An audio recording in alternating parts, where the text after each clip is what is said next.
What's up, everybody, and welcome back to Politics with Steve. All right, if you haven't done so, use the link below to sign up for my email list. That's the best way to stay in a loop with everything Politics with Steve, as well as hit the like and share button for this video. Without further ado, we're going to jump straight into it. All right, so Friday, Trump met with Russian President Vladimir Putin at a summit in Alaska. Now, the summit was objectively a failure and an embarrassment. I'm going to explain a little bit more on why that's my opinion in a second. But Trump went into this summit smiling. I mean, he looked like he was genuinely happy to see Putin. And he left that summit looking like a tired old man. I never seen anything like it. That's just not my opinion. I want y'all to hear the opinion of a body language expert on what she's seen on the body language before and after. So we're going to take a look at that, and then we're going to discuss it afterwards.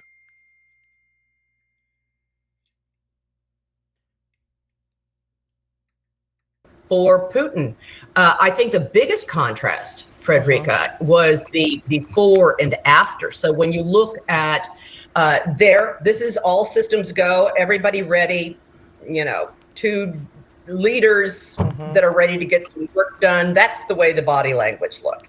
The afterwards was so much more pronounced with Trump. If you look at the two of them at the podiums, at their separate podiums, Trump was just much more subdued. He was as Putin. He deferred as the host. He defers to Putin. Let Putin start out. Putin goes on into Alaska history and being neighbors and neighborly and all of that. And you've seen people at a conference table, and when somebody else is talking that's not saying anything particularly interesting or anything that you really like, and Trump 90% of the time was sitting there standing there at the podium, looking out into the audience, kind of, yep. Yep. Okay. It didn't. All right. So I and just look at him. Just look at him. Like, I never seen Trump this quiet, deferring to anybody. Like, he literally looked defeated after that meeting with Putin. Like, he literally looked physically tired. Then one of the more embarrassing parts of this was, y'all probably seen this all over the internet. Trump literally had U.S. service members on their hands and knees rolling out red carpet as Putin was getting off his plane. Like, just imagine that imagery. You can literally find images of this all over the internet. Trump gave him a ride in the Beast, which is a presidential limo. First of all, why would you have a former Russian head of a spy agency, which Putin was the former head of the Russian spy agency? Why would you have him in the presidential vehicle? I mean, like, so much bad stuff. He could have been doing something to collect intel. I mean, he's a former spy. He could have left a listening device in the car. I mean, like, just anything could have happened. But he had him in his vehicle. Man, it was night and day with how Trump treated President Putin versus President Zelensky. We all remember the meeting with President Zelensky earlier in the year. It was a shit show in the Oval Office. President Zelensky was ambushed. They were upset with him for not wearing a suit. And by the way, that still don't make sense to me. Like, honestly, he looked like what I would expect a wartime president to look like. Like, if he would have came into the White House with some expensive ass suit on or just anything like that, I would have been like, bro, are you taking this war shit serious?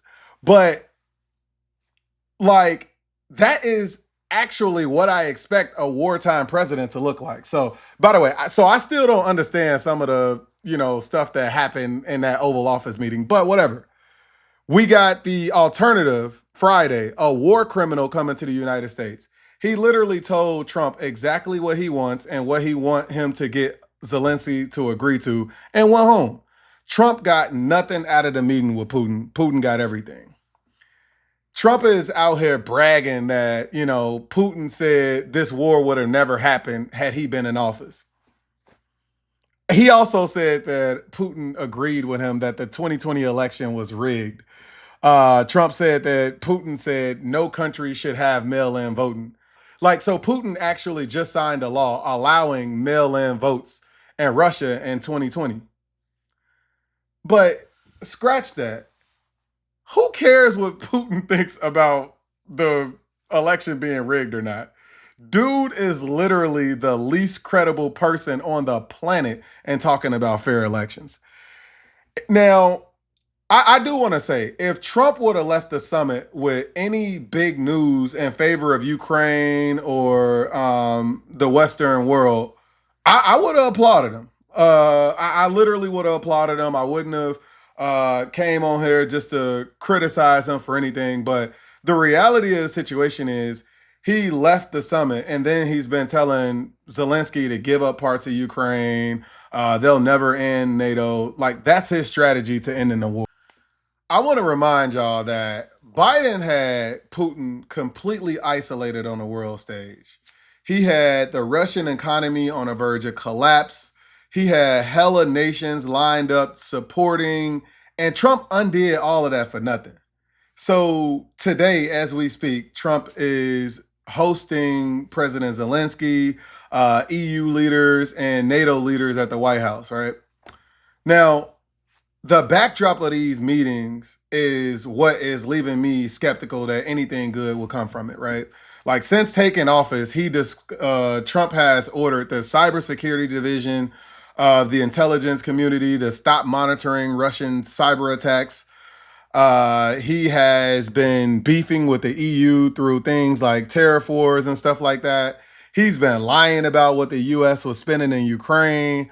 Earlier this year, he said that the U.S. spent almost $350 billion when at the time that number was closer to $120 billion. And by the way,